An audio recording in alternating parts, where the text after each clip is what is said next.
And we are back here on the GSMC Sports Podcast. And for the second part of the show, we are now going to talk about Cooper Kupp signing with the Seattle Seahawks. So he stays within the NFC West. He played out in Washington during his college days. So, he tweeted out or posted on social media that he's coming home.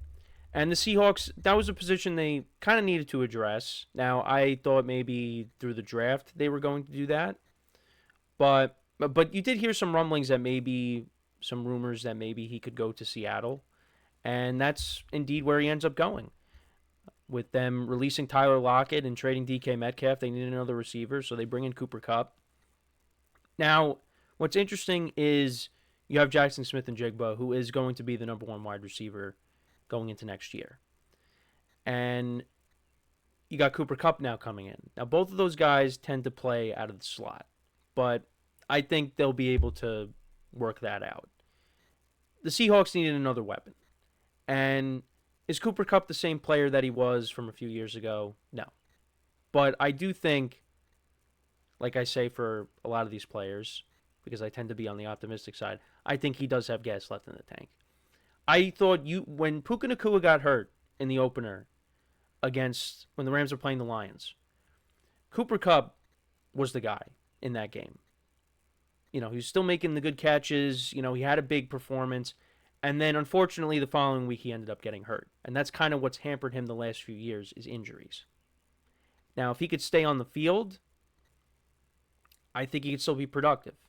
He could still make good plays.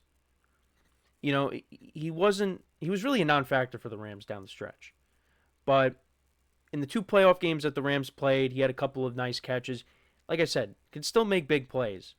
It's just not on a consistent basis. And also, it's just Puka Nacua emerged into, now he's turning into a top receiver in the league. And Matthew Stafford was targeting him more. But now going to Seattle, I'm curious to see what Seattle is going to look like next year. Because they traded away Geno Smith. You released Tyler Lockett. You traded DK Metcalf.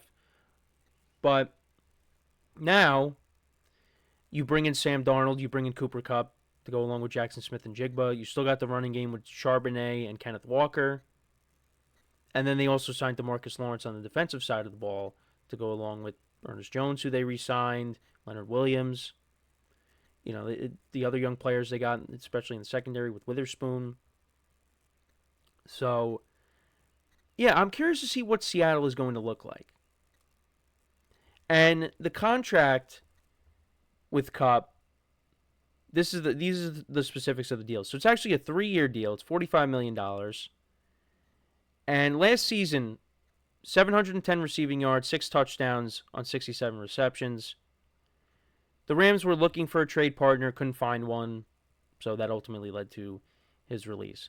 Now, I was kind of hoping, and I think Rams fans were kind of hoping for this too, that maybe they would say, you know what? Let's try to work something out. We keep you around, and then we have Cooper Kupp, Puka Nacua, and Devontae Adams. But they weren't able to do that. So, yeah, now, does this make Seattle better? Yes. I mean, compared to how it looked, before they signed him, it was just Jackson Smith and Jigba and question marks after that. Now, you could say that Cooper Kupp is a question mark coming in because, like we talked about, the injuries and the decline of play over the last few years. But I think Cooper Kupp is going to be a very reliable weapon. I think he could be the safety blanket for Sam Darnold. And, I do think that the Seahawks got better at quarterback. Now, I don't think it was a huge upgrade over Geno Smith. This was a discussion in our production meeting last week, and I said that I thought Sam Darnold was an upgrade over Geno Smith, and most people disagreed with me. Well, pretty much everybody disagreed with me in our production meeting.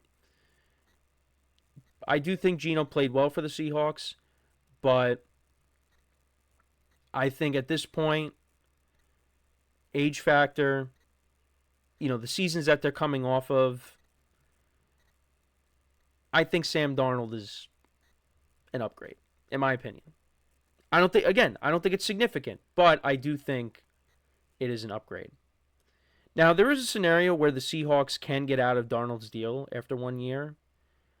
They can release him after the 2025 season, limiting the commitment of his deal to $37.5 million. Because the $37.5 million is fully guaranteed in 2025. 2026, it's $27.5 million. $17.5 million guaranteed for injury becomes fully guaranteed. And then 2027, it's $35.5 million, and it's non-guaranteed. But you know what? I think with the weapons that Darnold has, and I think the running game, I think this offense is going to be decent. And you look at the division, right? The 49ers, I think, should bounce back. Now, they have released a lot of guys, although they did release Kyle Juszczyk and then re-sign him. But, you said goodbye to Ufanga and Dre Greenlaw, Leonard Floyd, who I think he had 8.5 sacks on the year last year. He's now gone. Charvarius Ward, he ended up leaving in free agency. He signed with the Colts. Their backup tackle, to Trent Williams, Moore, he ended up leaving and signing with the Chiefs. They actually traded away Jordan Mason to the Vikings, which I thought was an interesting trade. I thought they were going to keep him around, but I guess not. So the 49ers are going through some changes. I do think, and they obviously traded Deebo Samuel earlier in the offseason to Washington. So a lot of changes in San Francisco. But I think they're still going to, I think they will bounce back. The Rams, I think, to me, they're still the favorites. They're still the favorites, in my opinion. And we'll talk about them later in the show. Now, obviously, we still have the draft coming up. And then you got the Cardinals, who we talked about last week. I do think it's going to be, it's going to be a tough division, but I do think Seattle's a team, right now you look on paper, I think this is a team that can compete for a playoff spot. And they went 10-7. They went 10-7. And I had them going in reverse. I had them going 7-10. But, Mike McDonald, first year, not bad.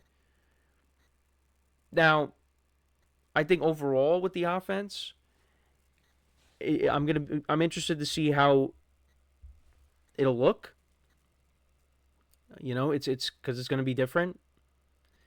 Jackson Smith-Njigba took a big step forward last year, and now he's going to be looked at as the number one receiver. But it's going to be nice now you have Cooper Kupp on the opposite side. So if everybody's focusing on Smith-Njigba, then you got Cooper Kupp, who could still make plays, like I said. So I still think he's got gas left in the tank. I think he will be productive. He's got to stay healthy. That is the key. If he could stay healthy, I think he can go out there and have a good year. I really do believe that. And he's not going to be the guy. It's Smith-Njigba. So I think that helps him out. And it really all comes down to, and it also comes down to quarterback play too. How is Sam Darnold going to be on his new team? I mean, he left a very good situation in Minnesota. It didn't really seem like, you're seeing reports that, the Vikings wanted to bring him back, and then maybe they want to move forward with J.J. McCarthy. I mean, we're still waiting on, what's going to happen with Aaron Rodgers and Russell Wilson, because you're hearing all these reports that Rodgers wants to go to Minnesota, which makes sense, because the Vikings, out of the teams that have interest in him, or that he has interest in, the Vikings are clearly the best team.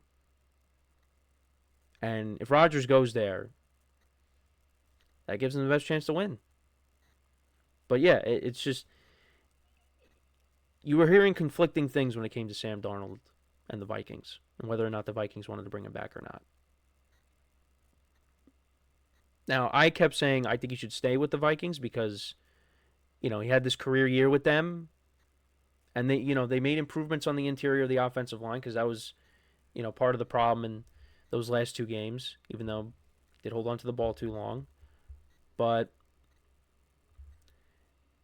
I thought that would have made the most sense. But then once the Seahawks job opened up after they traded Geno, then it was like, okay, well, maybe he could end up going there. And that's exactly what happened. That's exactly what happened.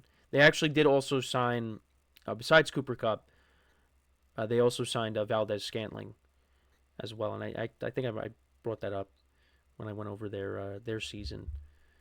Because Clint Kubiak is there now. He's going to be the offensive coordinator. And Valdez Scantling was making plays for the Saints. He was like their number one receiver. With all the injuries that they had to Shaheed and Olave and Taysom Hill, Valdez Scantling became that guy. So, I mean, the receiving core is not the greatest with the Seahawks, but I think on paper, solid. And, you also got Noah Fant, the tight end, as well. So Seahawks are going to be, around that. In my opinion, they could be around that 9-10 win mark next season and be competing for a playoff spot. So that's my thoughts on Cooper Kupp joining Seattle. I think it was a good move for him, good move for the Seahawks to improve that receiving core. But we'll see what happens when they take the field next season. So before we go to break, I just want to remind you guys once again to tip or donate and get your comments recognized. Make sure to hit that super chat button in the chat if you want to see me acknowledge any thought or comment you may have throughout the live broadcast. Makes the show more lively, more entertaining between myself, the host, and you guys, the viewers. We appreciate you guys' viewership each and every day, so any contribution you can make to the show means the world to us as we put out content for you guys each and every day. And also, the other way to help out the show is by going to the link at the bottom of the show segment on the ticker, GSMCPodcast.net. That is GSMCPodcast.net. So when we come back from our next break, we will take a look at the March Madness bracket. Now, we still have some matchups that got to decide the final seedings with the 11 seeds and the 16 seeds. But we will take a look at all the matchups. We'll take a look at the bracket when we come back from our next break. So with that being said, stick around, and we'll be right back here on the GSMC Sports Podcast.